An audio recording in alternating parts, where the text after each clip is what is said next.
My name is Yoav Zeif. I'm the CEO of Stratasys, and I'm delighted to be here in RAPID TCT trade show. I believe additive manufacturing is in a good place. It's kind of counterintuitive because everybody is suffering and some companies are bleeding, but we are in a good place because we must face reality. And when you face reality, you start solving problems. And the problem that we have that we were focusing on the hype rather than focusing on our customers. Now we must focus on our customers to generate growth, and that's what we are doing, so we are in a very good place. There are many opportunities for growth. By the way, this is one of the challenges, how we find the right focus. And I believe we should focus where we have absolute advantage.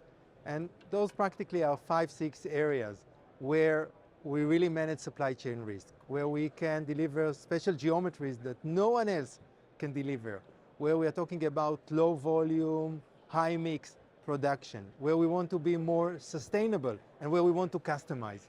If we focus on those areas, sky's the limit, because practically we are so small. Even our bread and butter segment, which is prototyping, we are only 40% of prototyping globally. You go to manufacturing aids, we are 1%, maybe less than 1%. You move to manufacturing, we are 0.05% of the value of manufacturing. So focus, and we will be there. I believe it's a continuum. We need to keep the rapid prototyping because it pays our salaries today as an industry, as a value creation. The next move is about manufacturing aids, and then to move into manufacturing. But we don't need to wait. We do it in parallel.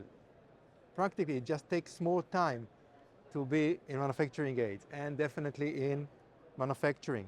So what this industry needs to do is to show success. So we shouldn't overpitch the timeline. It won't happen tomorrow. We will be in manufacturing. It will take a few years. But meanwhile, we can be very successful in prototyping. We can be even more successful in manufacturing aids, tooling, jigs, fixtures. And then the big impact, a few years down the road, will be in end-use parts. So as I said, those 5 areas are the most important ones. But then you need to ask yourself, which applications are the one that will take us there, that will generate the growth and the profitability to support the industry going forward. My belief that the most attractive right now is dental, defense, aerospace, and automotive. Those are the 4 that are really ready to accept what we can offer. Take, for example, dental. With digital dental, we can transform the way this tens of billions of dollar industry is working. We can disrupt it. 3D printing or additive manufacturing in dental disrupt the entire supply chain, including the chair side offering and the way dentists will provide their care. I'll give a few examples. What we are doing in Stratasys, we are focusing on dentures. We have the ability to print monoblock dentures. We are the only one currently that has this capability. What does it mean? It means that instead of going 6 to 7 times to the dentist, you will be able to go only 1 to 2 times to the dentist.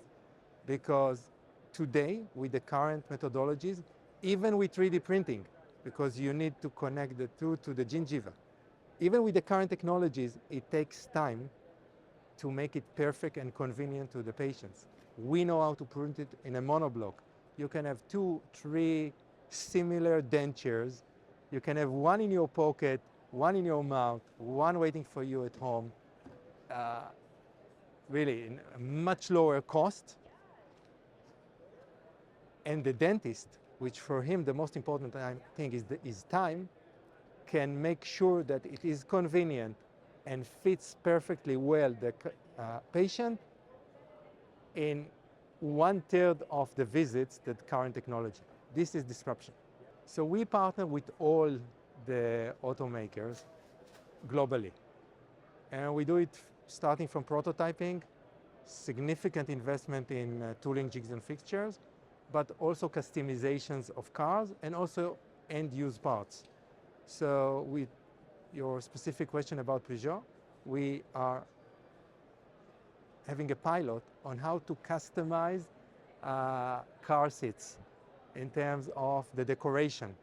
And we know how to do it with our polyjet technology, fashion polyjet technology. It's called fabric technology. We know to print 3D printing, amazing new designs on the car seats and also in the interior design of the car. So there are many obstacles in the way to conquer manufacturing. But the most important ones is that we need to deliver the promise. When you're saying delivering the promise in manufacturing, you need to meet the cost per part. We call it TCO, the total cost of ownership of the part. You need to meet the part properties, the expectations of the customers, and you need to make sure that you're doing it on time, because if you have a great machine, but it will take it 2 weeks to print a part, it will not match manufacturing needs. So the two things that are most important in meeting the cost of the part, material cost, it's ongoing. We have to keep working on material cost. It shouldn't be cheaper than the status quo because we bring many other benefits, but it should be cheaper than what we are offering now as an industry, and scale is key for that. The other thing that's important is throughput. You have to have sufficient throughput, especially going to end-use parts. And powder technology, like our SAF technology, reach the required throughput. Also our new FDM technology, where with the F3300, we reduce the cost per part by almost half. How? We double the throughput.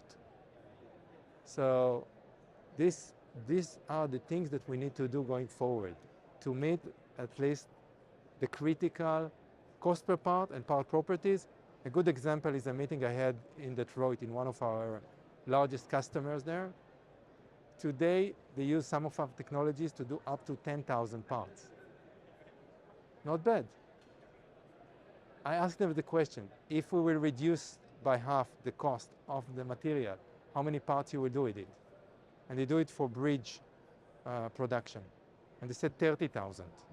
So this is going to give you a sense of how important is the cost of material.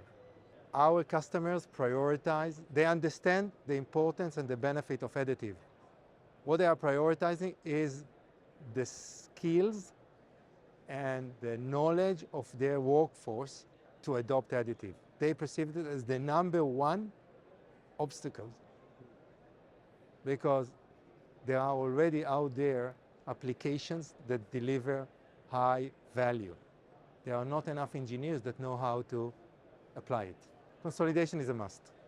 You know, we can help it, but it will happen because the current situation where so many companies are bleeding in the attempt to penetrate manufacturing is not sustainable. So you need to create the scale so you'll be able to invest more in R&D, to invest in the go-to market, to support the customer with the best service, to have the right application engineers that will hold the hands of the customer. How many companies can do it? Today we are a fragmented industry. It will take time, but we will consolidate. That's a key. We have a customer advisory board in our industrial business unit. This customer advisory board, we identify together with them, and those are the top executives from the leading organizations in the world. You know, the Lockheed Martin and the Boeings and the GMs and the Fords of the world. And we prioritize with them what are the key things that we need to do as a company to meet their expectations. Standardization is one of them. We need to standardize, and we also, the engineers, need to know what exactly are the characteristics of a 3D printed part. All the allowables, all the books with the vectors and the forces, they are not there. We need as an industry to develop this body of knowledge. I think we understand that delivering the right total cost of ownership involves also a great workflow. And a significant part of the workflow is the post-processing. There are great companies doing it. We are doing our own. But here also consolidation can help, and also partnerships. I believe that post-processing solution, it's all about partnering to deliver the best solution across different customers, across different players.